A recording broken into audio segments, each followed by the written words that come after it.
우리 12월 첫째 주 오늘 주일은 대림절, 또 다른 이름으로 대강절, 그리고 또 참 은혜스럽게 구주강림절이라고도 불리우는 이름으로 첫 주 예배를 드립니다. 예수님이 이 땅에 오심을 기념하는 주일이면서 또 초림뿐만 아니라 재림을 기대하는 이 중요한 절기인데, 이 시기는 성탄절을 앞서서 4주 동안 이 시기가 계속 진행이 됩니다. 이 시기 동안에 이 초를 우리가 네 초를 이렇게 하는데요. 먼저 진한 보라색으로 해서 소망의 마음을 가지고, 또 옅은 보라색으로 해서 아까 보라색 회개의 마음을 담아서, 또 그 다음 세 번째 주일에는 사랑의 마음을 담아서 분홍색 초를 키우고요.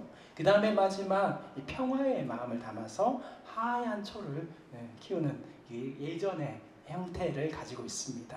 그래서 4개의 촛불을 하나씩 키우면서 소망과 회개와 또 사랑과 평화의 마음을 갖는 것이 이 대림절 4주간에 일어나는 일입니다.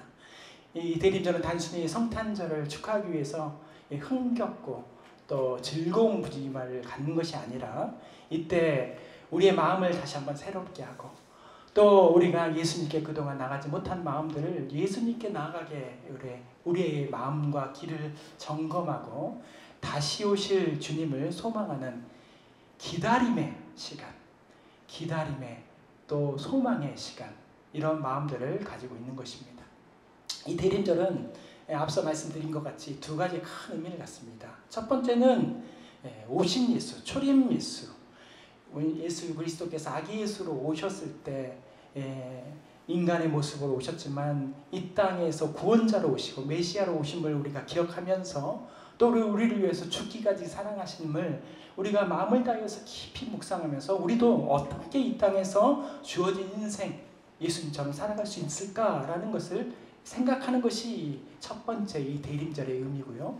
두 번째 이 대림절의 의미는 이제 다시 오실 예수 그리스도, 재림의 예수를 기다리면서 단순히 이런 과거에서 목매이는 것이 아니라 앞으로 우리는 어떻게 살아가야 됩니까? 그동안에는 이렇게 살았는데 또 다시 우리에게 주어진 시간은 어떻게 살아가야 됩니까? 라는 이 미래지향적으로 주님 오실 기대하면서 저 하늘나라, 하나님의 나라 천국을 소망하는 마음으로 살아가는 것이 바로 대림절의 의미입니다.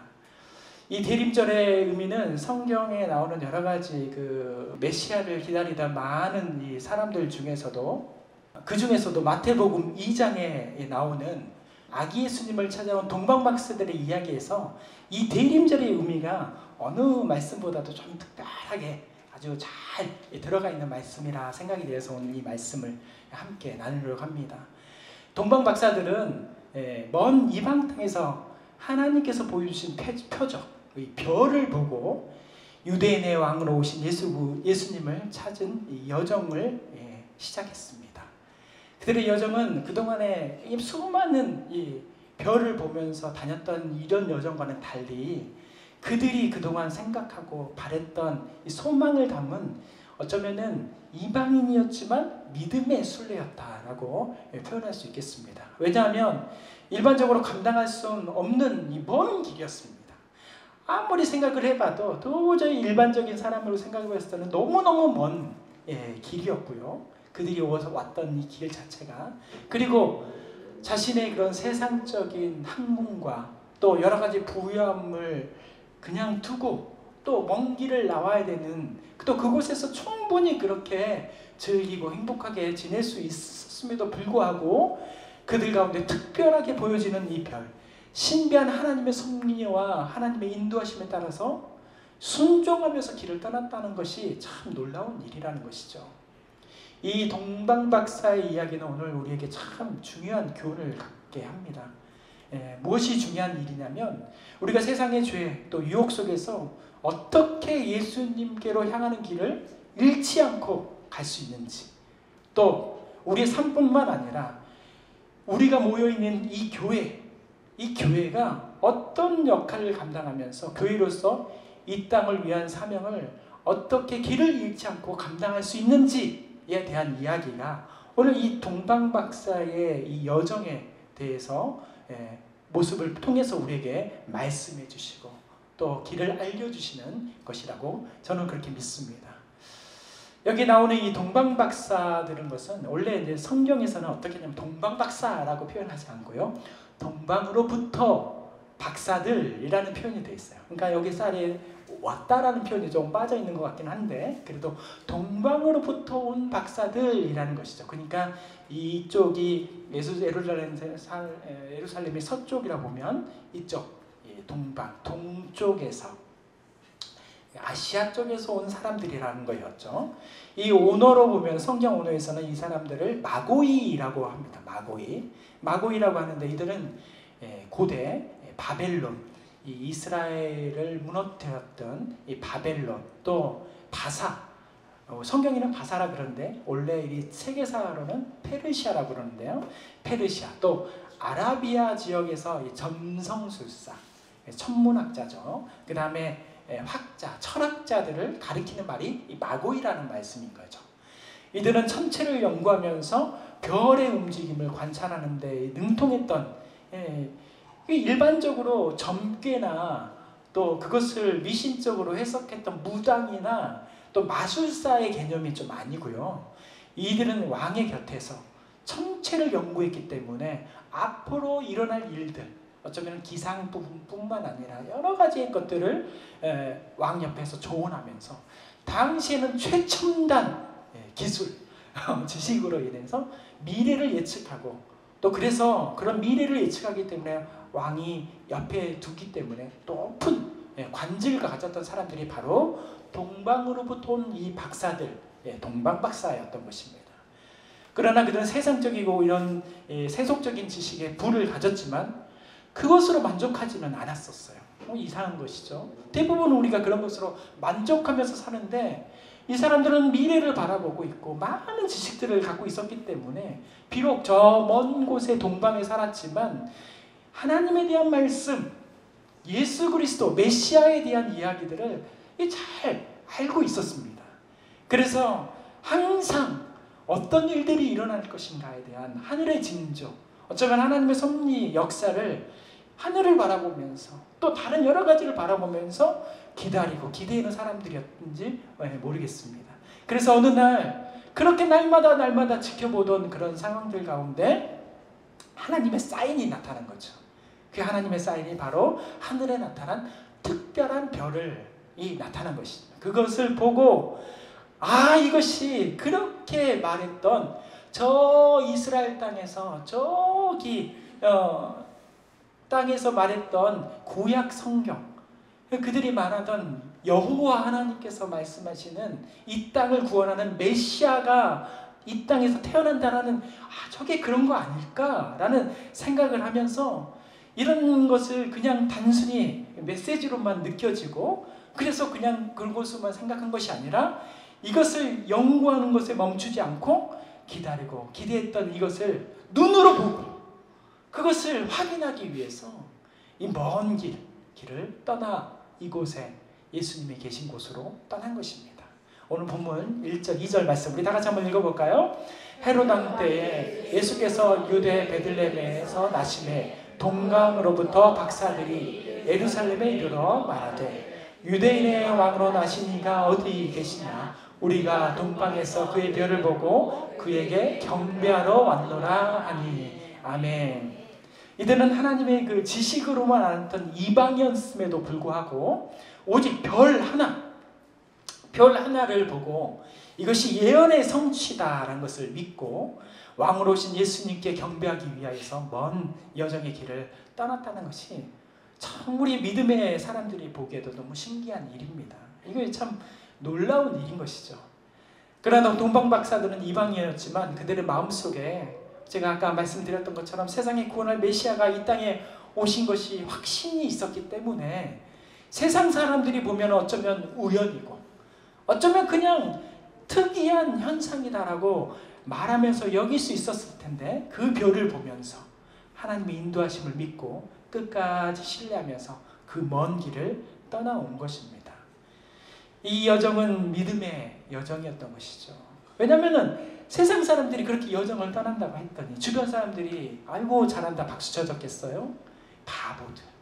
또 참 멍청이 같다. 어떻게 그것으로 보고 그 먼 길을 떠나려고 하느냐.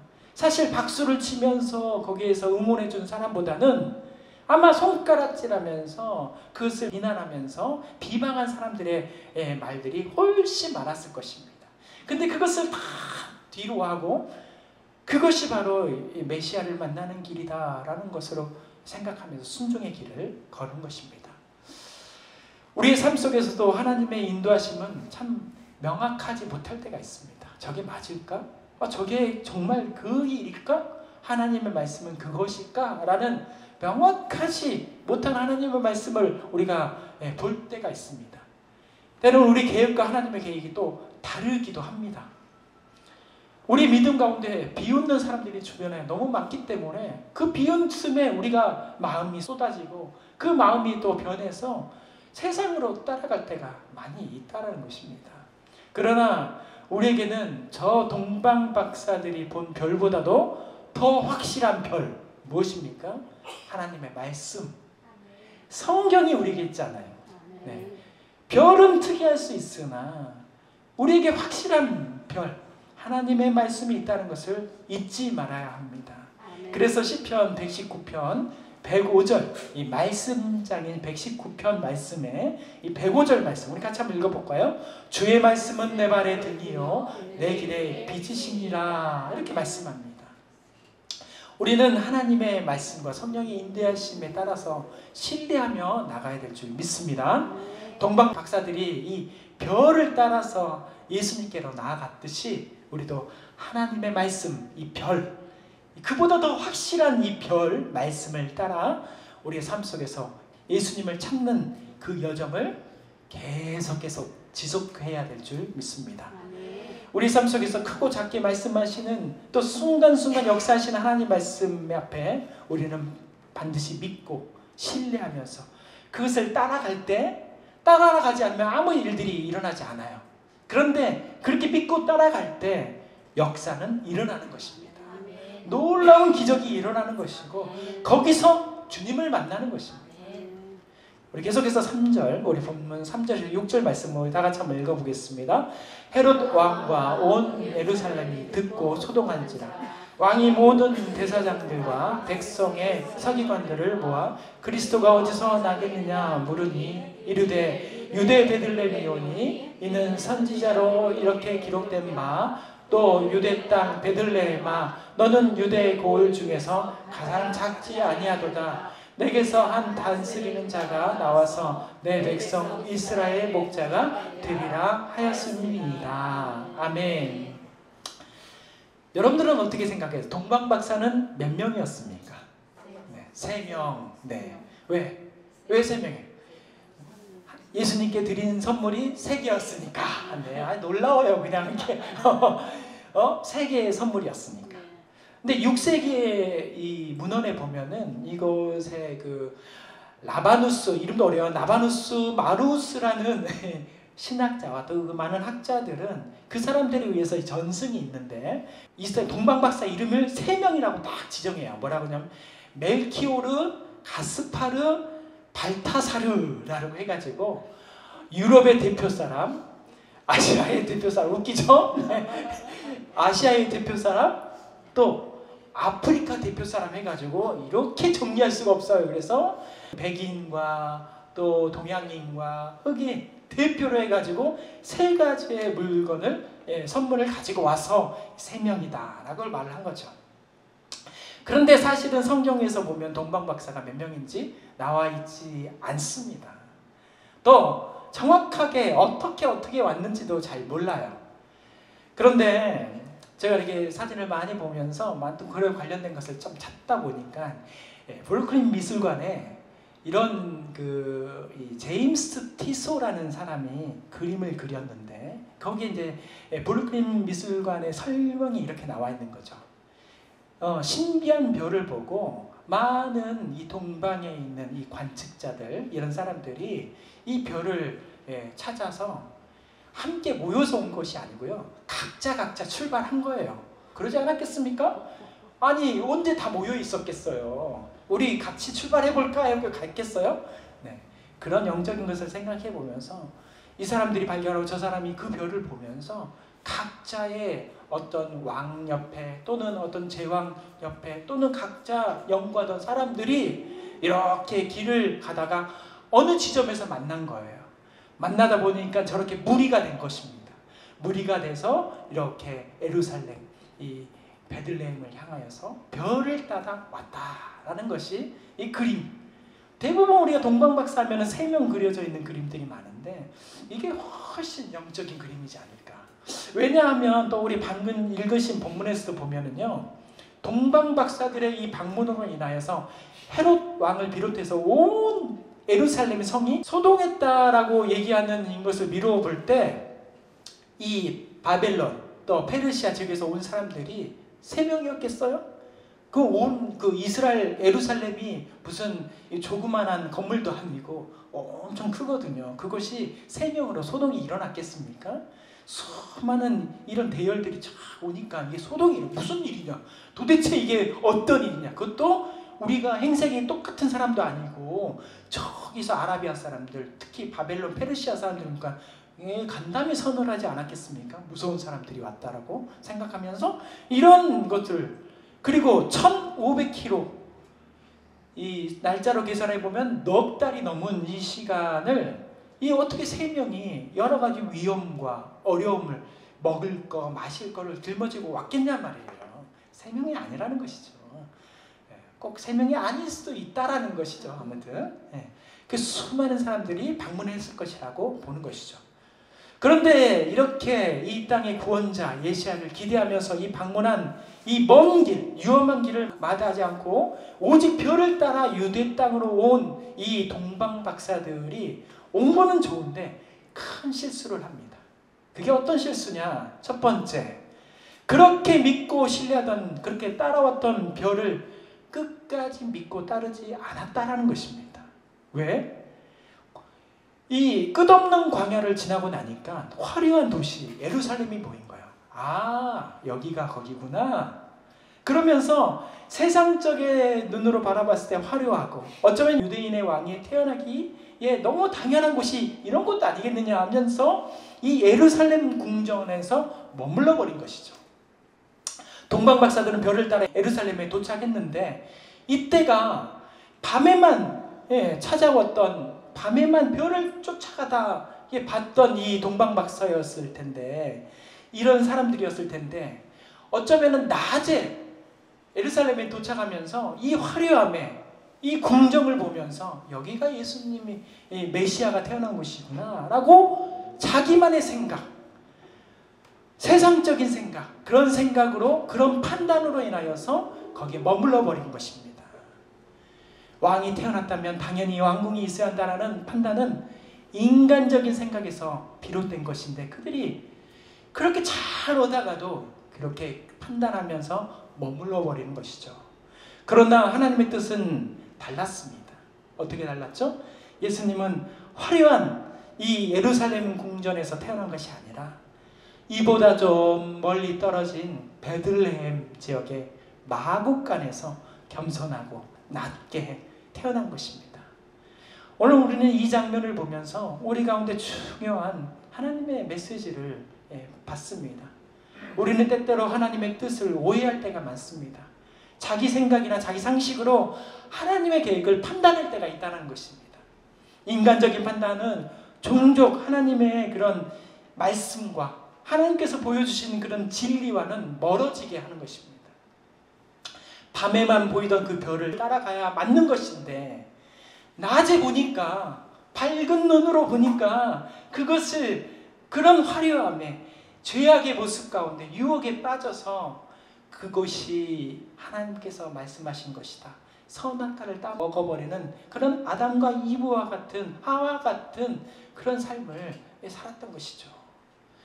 세상의 화려함, 세상의 유혹, 세상이 주는 죄는 우리의 믿음과 신뢰의 눈을 멀어버리게 하고요, 어지럽게 하고 기다리지 못하게 만듭니다. 그래서 지금의 자리에 머무르게 해버립니다. 지금 여러분들이 따르고 있는, 또 머무르고 있는 또 그 자리, 그 자리가 또 여러분의 그 주변의 자리가 어떤 자리인지 한번 살펴보시길 바랍니다. 어쩌면은 그 자리는 여태껏 우리가 믿고 따라왔던 이 하나님 말씀과는 전혀 다른 그런 자리, 그런 곳에 우리는 앉고 머물러 버리고 있다는 사실을 우리가 다시 한번 생각해 볼 수 있기를 바랍니다. 그러면 우리는 이때 우리가 무엇을 해야 됩니까? 다른 것이 아니죠. 우리는 별을 찾아야 됩니다. 언제요? 밤에. 하나님께서 정하신 그 시간에 낮에는 쉬어야 되는 거예요. 낮에 일하는 것이 아니라 낮에 쉬어야 되는 거예요. 그러니까 하나님의 생각은 우리와 정반대인 거죠. 우리의 생각의 가운데 낮은 일을 해야 되고 밤에는 쉬어야 되는 수 있는 우리의 생각이지만 하나님의 생각은 완전히 다른 것입니다. 밤에 별을 찾아야 되는 것이고 낮에는 하나님의 뜻을 기다려야 되는 것입니다. 잠잠히 기다려서 다시 그 별을 바라보고 그 별의 인도를 따라가야 합니다. 별이 기다리고 또 하나님의 말씀이 기다리고 있는 것이죠. 별도 기다리고 있는 거예요. 별이 혼자 막 가버렸겠습니까? 안 갔던 거죠. 기다리고 있었던 것이죠. 다시 말해서 잠잠히 내 일상의 분주함을 내려놓고 하나님 말씀 앞으로 나아가서 지금 내가 하고 있는 일, 또 내가 앞으로 나아가야 될 그 방향, 그 말씀을, 그것을 말씀 속에서 다시 찾고 그 말씀에 따라 방향을 다시 수정해서 다시 우리의 길을 걸어가야 합니다. 이것이 동방박사의 이 여정 가운데서 우리에게 주시는 메시지입니다.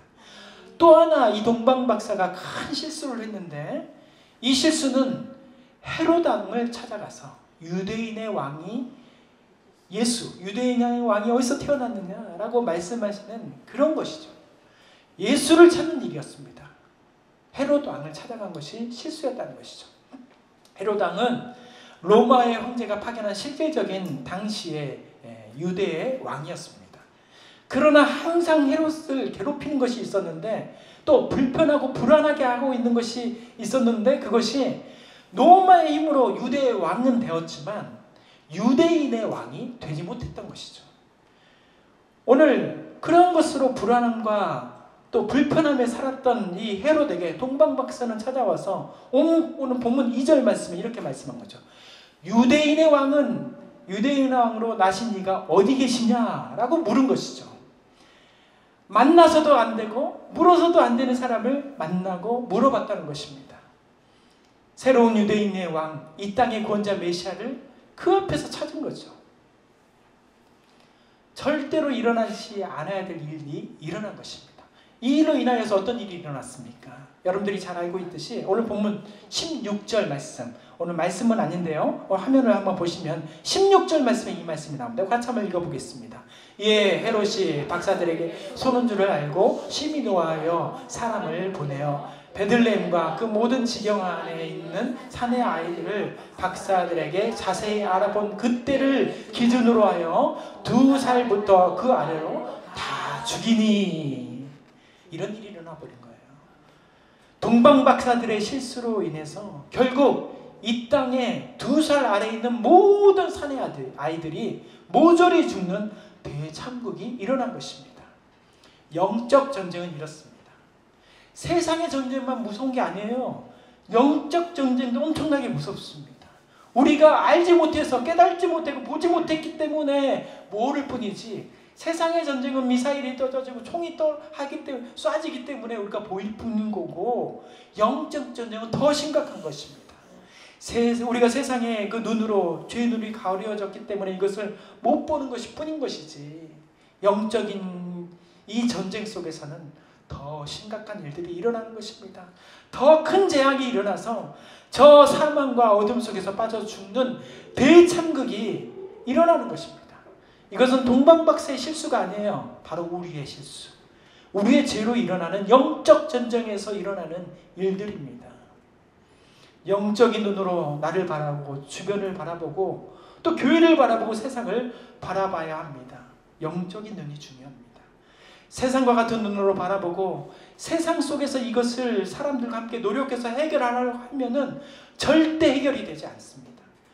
내 가족, 내 이웃과 하나님의 백성들은 어쩌면 더 죽어가고 있고 구해내지 못할 일들이 세상적인 방법이 그렇습니다.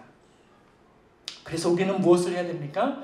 오직 우리가 찾아가야 될 분은 헤롯 왕이 아니죠. 예수 그리스도를 찾아야 됩니다. 예수 그리스도, 나의 왕, 우리의 왕이신 메시아 예수 그리스도를 찾는 그 여정을 우리는 놓치지 않고 그 길을 잃지 않고 찾아가야 될 줄 믿습니다. 동방 박사들은 이 예루살렘의 왕궁, 이 화려함 속에서 속고 또 잘못된 헤롯 왕을 만남을 알게 되었습니다. 그래서 이어지는 말씀, 본문 7절, 9절 말씀, 7절에서 9절 말씀 우리 같이 한번 읽어보겠습니다.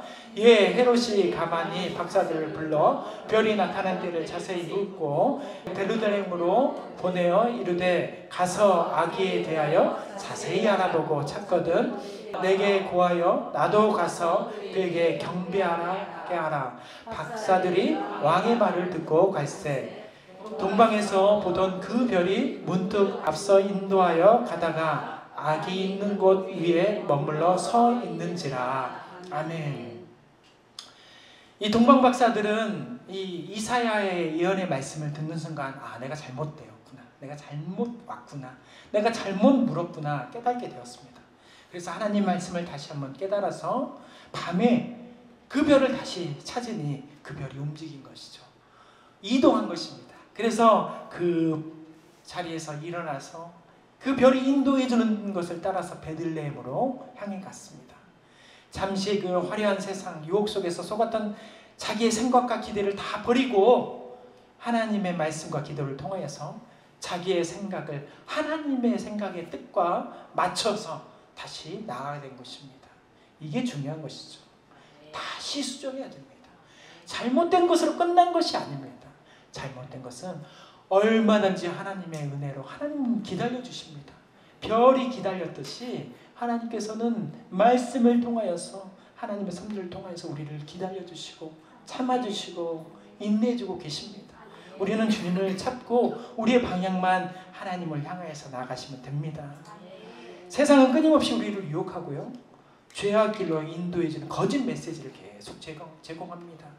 마치 물질과 이 쾌락, 즐거움의 이 세상, 명예가 행복을 줄 것 같이 보이지만 결국 우리의 영혼을 병들게 하고 하나님과의 관계를 단절시키고 끊어내버리는 그런 결과를 갖습니다. 그래서 우리에게 하나님께서는 로마서 12장 2절 말씀을 통해서 이렇게 말씀해 주십니다. 너희는 이 세대를 본받지 말고 마음을 새롭게 함으로 인하여서 변화를 받아 하나님의 선하시고 기뻐하시고 온전하신 뜻이 무엇인지를 어떻게 해요? 분별하도록 하라. 중요한 것은 분별입니다. 분별.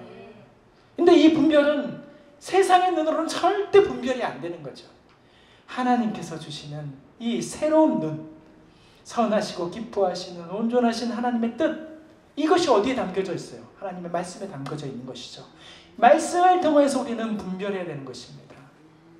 우리는 하나님의 말씀을 기준으로 해서 거짓을 분별하고 다시 예수님께 나아가는 올바른 길을 선택해야 됩니다. 그래서 동방 박사들도 두 번의 실수를 하지 않았습니다. 다시 세상의 화려한 예루살렘을 찾지 않았고 헤롯 왕으로 나가는 그런 실수를 하지 않았습니다. 본문 12절 말씀 우리 같이 한번 읽어보겠습니다. 그들은 꿈에 헤롯에게로 돌아가지 말라 지시하심을 받아 다른 길로 곱게 돌아가니라. 아멘. 하나님께서 말씀해 주신 거죠. 이 동방박사의 여정에 피곤함이 얼마나 있었겠어요. 가서 쉬고도 싶고 즐기고도 싶고 하지 않았겠습니까? 근데 이들이 선택한 것은 뭐예요? 분별함으로 인하여 다른 길이 중요합니다. 다른 길을 선택한 거죠. 분별하고 있으면 하나님께서는 분명히 다른 길을 보여주십니다. 새로운 길을 보여주십니다.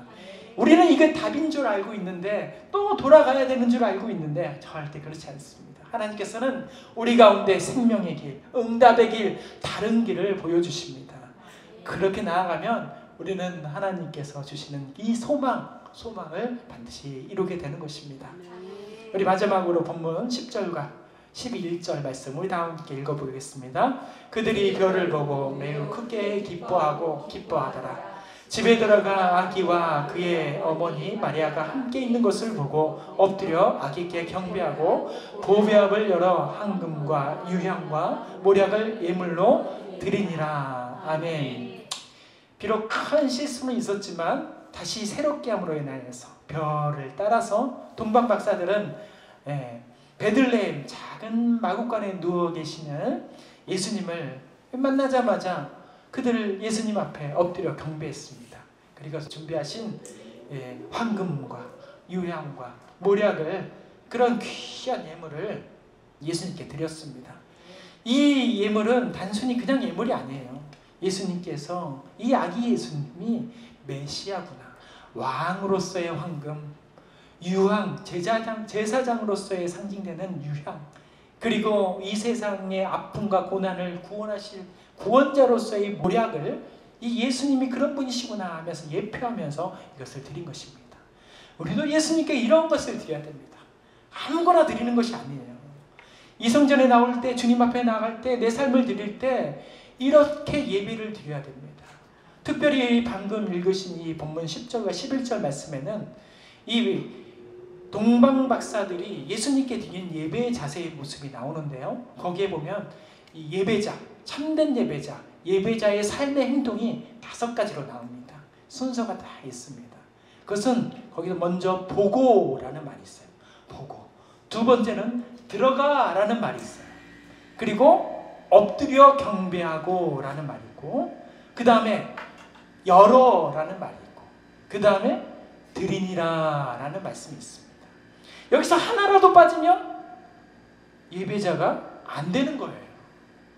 우리 마음을 드린다 하더라도 이것에서 하나라도 빠진다면 참된 예배자의 자세가 삶이 아니라는 것입니다. 복음에도 여러 가지 순서가 있어요. 복음에도 6가지, 7가지가 있는데 거기도 하나라도 빠지면 안 되는 것처럼 탄생이 있고 고난이 있고 거기에 죽으심이 있고 그리고 부활하심이 있고 승천이 있고 다시 오실, 이게 다 복음의 요소거든요. 이게 복음의 이런 모습이 우리 가운데 있어야 되는데, 마찬가지로 예배의 삶 속에서도 여기에 5가지 하나라도 빠지면 안 됩니다. 보는 게 뭐예요? 만난다는 것입니다. 들어간다는 게 뭐예요? 그가 내 안에, 내가 그 안에, 내주하심, 항상 내 안에 성령님, 예수님이 함께 계신다는 이 들어가라는 것이 중요한 것이죠. 만남만이 중요한 게 아니라 들어가가 중요한 거죠. 또 그 앞에 순종함으로 엎드려 경배하는 그런 경배의 마음, 순종하는 마음, 절대적으로 복종하는 마음이 중요한 것이죠. 그 다음에 열어라는 이 마음, 내 모든 삶을 주님 앞에 열어드립니다. 주님, 내 마음속에 오십시오. 나의 모든 마음속에서 역사해 주십시오. 하나하나 다 간섭해 주십시오. 열어라는 말이 있고요. 드리니라, 하나님께 드립니다. 산제물로 드립니다. 그래서 로마서 12장 1절 말씀에 영적 예배, 영적 예배를 어떻게 드려야 되는가에 보여주시는 말씀이 이 동방박사의 이 모습을 통하여서 우리에게 5가지로 보여주시는 것이죠. 영적 예배는 이렇게 이루어지는 것입니다. 동방박사들이 드린 영적 예배는 물질만 드렸다고 해서 영적 예배가 아닌 거예요. 그들의 마음과 삶을, 모든 것을 온전히 하나님께 드리는 그런 헌신의 삶, 이게 영적인 삶입니다. 영적 예배는 만남에서 시작해서요, 드림으로 완성이 된다는 것을 잊지 마시길 바랍니다. 그러나 이와 대조적인 모습들이 있었는데, 바로 헤롯 왕과 종교 지도자들, 이런 사람들의 태도들이 있었습니다. 헤롯은 예수님의 탄생 소식을 들었을 때 무엇보다도 두려움에 또 분노가 가득 차서 이 자신의 왕위를 지키기 위하여서 이 예수님을 거부하고 거절하는 사람이었습니다. 또 종교 지도자들, 대제사장들과 서기관들, 누구보다도 이 말씀을 통하여서 메시아를 기다리고 소망하면서 기도하면서 날마다 주님 오십시오, 메시아여 오십시오라고 기도했을 텐데, 정작 예수님이 왔는데 메시아가 왔음에도 불구하고 그들은 눈이 가려지고 마음이 닫혀져서 메시아가 누구인지 알아보지 못한 것이죠. 날마다 그들은 입으로 메시아를 고백하고 하나님을 찾았지만, 예수님을 찾았지만 정작 그분에게 나아가지 못했다는 이 사실, 이것을 우리는 반드시 기억해야 됩니다. 우리의 모습이 그와 같다라는 것입니다. 우리의 모습도 이 헤롯처럼, 대제사장처럼, 서기관들처럼 예수님을 알고도 진정으로 이 말씀을 통해서 깨달았음에도 불구하고, 처음 사랑으로 주님을 뜨겁게 만났음에도 불구하고 우리는 주님을 놓쳐버리고 놔버리고 버려버리고 떠나버리는 삶이 우리 가운데 있다라는, 헤롯의 모습이, 대제사장의 모습이, 서기관의 모습이 지금 우리의 모습이다. 우리 모습 속에 종종 있다. 어쩌면 날마다 있다라는 것을 우리가 잊지 마시기를 바랍니다. 우리는 동방박사들처럼 우리의 것을, 가장 귀한 것을 주님 앞에 마치 예수님께 바치고, 그 먼 길 마다하지 않고, 손가락질 마다하지 않고, 그 먼 길 주님을 향해서 쫙 별을 쫓아서 왔듯이 우리도 그런 마음으로 별을 쫓아 하나님께, 예수님께 우리의 삶을 드려야 될 줄 믿습니다. 동방박사들이 예수님께 나갈 수 있었던 것은 하나님께서 준비하신 별이 그들을 인도했기 때문입니다. 그 별은 어두움 속에서 빛을 비추며 그들이 예루살렘으로 향할 수 있도록 방향을 제시해 주었습니다. 오늘 우리가, 또 우리의 교회가 이와 같은 별의 역할을 감당해야 될 줄 믿습니다. 교회는 하나님의 진리와 사랑을 세상에 비추는 빛이, 별빛이 되어야 됩니다. 영적인 어둠 속에서 방황하는 사람들에게 예수님께 나갈 수 있는 별빛들이 되어야 되는 줄 믿습니다. 동방박사들이, 또 우리가 기억해야 될 것은, 동방박사들은 믿지 않은 사람들이었어요. 사실은 이방인이었다는 거죠. 이방인들. 그들이 유대인이 아니었음에도, 우리와 같이 믿지 않는 사람들이었어도, 말씀을 잘 모르는 사람들이었음에도 불구하고 별의 인도를 찾아 예수님을 찾아 경배했듯이, 우리도 우리 교회가 이와 같이 믿지 않는 사람들 속에서, 세상 사람들에게, 방황하는 사람들에게 그들을 인도할 수 있는 별이, 그런 별빛이 될 수만 있다면, 또 그런 역할을 감당할 수만 있다면, 하나님께서는 우리를 그런 별빛으로 아름답게 어두운 세상 가운데 반짝반짝 빛나게 하실 줄 믿습니다. 우리의 교회가 이런 존재의 이유가 있다는 것입니다. 그래서 마태복음 5장 14절 우리 같이 한번 읽어보겠습니다. 너희는 세상의 빛이라. 산 위에 있는 동네가 숨기지 못할 것이요. 아멘. 너희는 세상의 빛이라. 세상의 빛은 태양만 있는 게 아니에요. 화려하고 정말 모두에게 있는 보편적인 하나님의 사랑도 있지만, 특별하신, 정말 밤하늘에 꼭 필요한 사람들에게 반짝반짝한 그 빛이 필요합니다. 오늘 우리가 해야 될 빛이라는 것이죠. 사랑하는 성도 여러분, 아기 예수님이 이 땅에 오셨을 때 우리가 그 어두운 세상 가운데서 이 예수님 오실 것을 너무나 감사하고, 또 앞으로 우리를 위하여서 다시 오실 예수님을 기다리는 우리가 함께 이 대림절 예배를, 우리가 첫 주 예배를 드립니다. 오늘 이 첫 주 예배를 드리면서 제가 동방박사의 말씀을 드린 것은, 우리가 이와 같은 삶을 살아야 되지 않겠는가라는 것이죠. 때로는 동방박사도 실수합니다. 믿음으로, 마음으로 다 왔는데, 여정을 걸어가는데 화려함 속에서, 유혹 속에서 딱 빠져서 머무를 때가 있다는 것이죠. 그런데 그들이 다시 한번 마음을 하나님의 말씀 가운데 조명하여서 고쳐먹고 별빛을 바라보면서 예수님께 나아갔듯이, 또 예수님 앞에 나아가서 경배했듯이 우리의 삶 속에서 그러한 일들이 일어나야 됩니다.